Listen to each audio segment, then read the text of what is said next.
दोस्तों, आज की इस वीडियो में हम बौद्ध धर्म से संबंधित एग्ज़ाम की दृष्टि से जितने भी इम्पोर्टेंट फैक्ट बनते हैं, उन सभी फैक्टों के बारे में दोस्तों आज की इस वीडियो में हम डिस्कशन करेंगे। तो आज की वीडियो स्टार्ट करते हैं और देखते हैं कि दोस्तों आज का सबसे पहला फैक्ट हमारे सामने है। बौद्ध धर्म के संस्थापक गौतम बुद्ध का जन्म 563 ईसा पूर्व कपिलवस्तु के निकट लुम्बिनी नामक स्थान पर हुआ था। तो यहाँ पे दोस्तों गौतम बुद्ध का जो जन्म हुआ था वो कहाँ पे हुआ था? 563 ईसा पूर्व कपिलवस्तु के निकट लुम्बिनी नामक स्थान पर हुआ था। और गौतम बुद्ध को ही लाइट ऑफ एशिया के रूप में जाना जाता है। लाइट ऑफ एशिया के रूप में गौतम बुद्ध को जाना जाता है। और गौतम बुद्ध के पिता शुद्धोधन कपिलवस्तु के सांख्य गण के प्रधान थे और उनकी माता का नाम माया देवी था। ठीक है, गौतम बुद्ध की माता का नाम माया देवी था और उनके पिता का क्या नाम हो जाएगा? शुद्धोधन, जो कि कपिलवस्तु के सांख्य गण के प्रधान थे।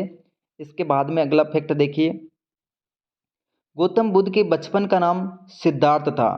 तो यहाँ पे हमने देखा था दोस्तों जैन धर्म के अंतर्गत जो महावीर भगवान है दोस्तों, महावीर भगवान के पिता का नाम क्या था? राजा सिद्धार्थ था। लेकिन यहाँ पे दोस्तों बौद्ध धर्म के अंतर्गत गौतम बुद्ध का जो बचपन का नाम है दोस्तों सिद्धार्थ है। और इनकी माता का नाम क्या हो जाएगा दोस्तों? इनकी माता की मृत्यु इनके जन्म के 7वें दिन हो गई थी। ठीक है, इनकी माता जो कि कौन है दोस्तों? माया देवी। और इनकी मृत्यु दोस्तों कब हुई थी? गौतम बुद्ध के जन्म के 7वें दिन दोस्तों इनके मतलब की मृत्यु हो गई थी। और बुद्ध की लालन पालन करने वाली इनकी दोस्तों सौतेली माँ थी, जिसको मौसी के रूप में भी जाना जाता है। और इनका नाम था दोस्तों प्रजापति गौतमी। ठीक है, प्रजापति गौतमी थी बुद्ध की लालन पालन करने वाली इनकी मौसी। और इसी कारण से दोस्तों जो गौतम बुद्ध है ये गौतम कहलाए थे। ठीक है, आगे देखिए, बौद्ध धर्म को अपनाने वाली प्रथम महिला प्रजापति गौतमी थी, जो कि दोस्तों गौतम बुद्ध की कौन थी? सौतेली माँ मौसी थी। ठीक है, और 16वें वर्ष की आयु में दोस्तों गौतम बुद्ध का विवाह यशोधरा नामक स्त्री के साथ में हुआ था।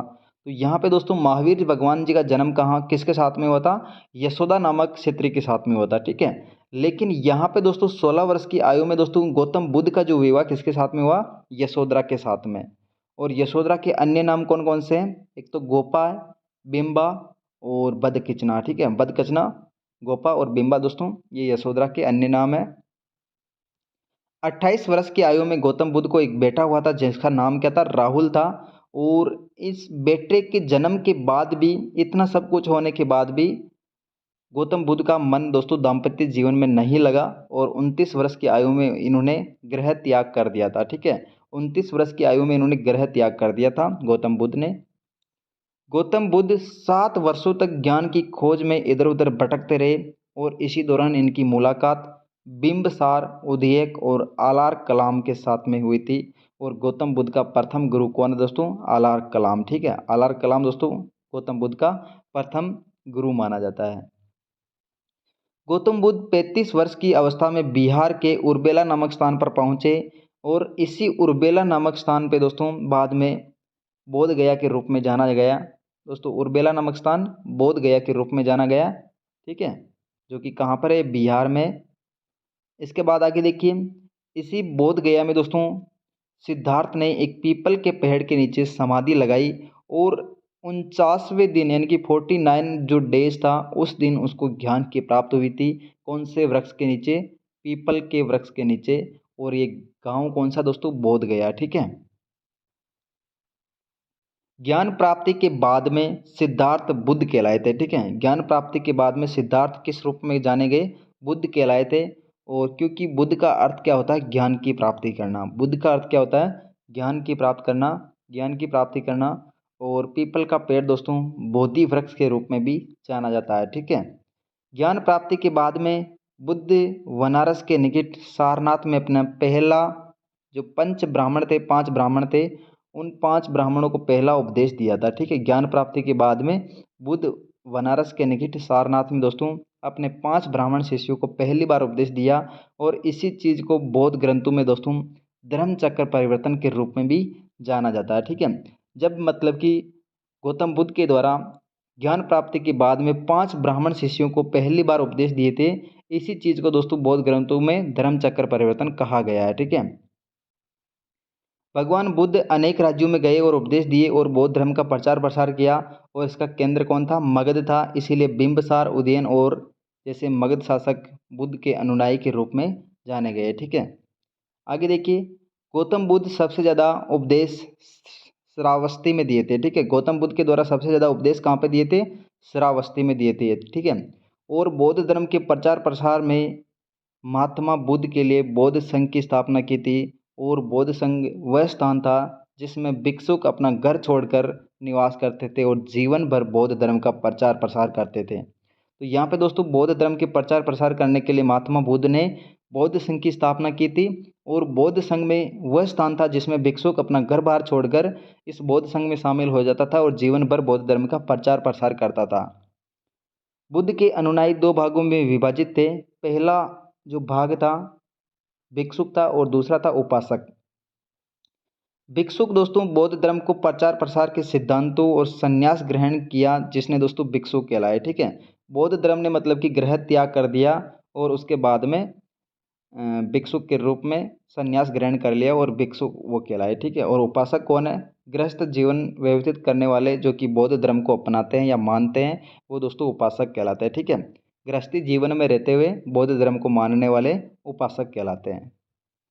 483 ईस्वा पूर्व बुद्ध जो कि 80 वर्ष के थे, उनका निधन या जिसको महापरिनिर्वाण भी कहा जाता है, ये कहाँ हुआ था? कुशीनगर में हुआ था। ठीक है, 483 ईसा पूर्व जब 80 वर्ष के हो गए थे तब उनका महापरिनिर्वाण कब कहाँ हुआ था?